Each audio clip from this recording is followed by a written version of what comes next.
ক্ষমতায় আছে, এই বিএনপি সরকারের কাছে মানুষের চাওয়া পাওয়ার অনেক কিছু আছে। এদেশে যারা মুক্তিযোদ্ধাকে সমর্থন করে তাদের অনেক কিছু আছে।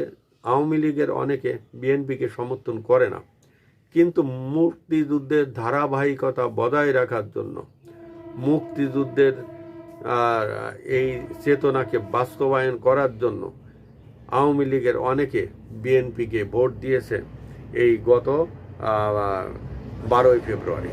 বাংলাদেশের মানুষ আশা করে বর্তমান যে বিএনপির সরকার আছে, জনাব তারেক জিয়া, এই 24-এর আন্দোলনের পরে বাংলাদেশে যে ভাঙচুরগুলো হয়েছে, অগ্নিসংযোগগুলো হয়েছে, সবাই তাকিয়ে আছে এবং জনগণের একটা আকাঙ্ক্ষা এই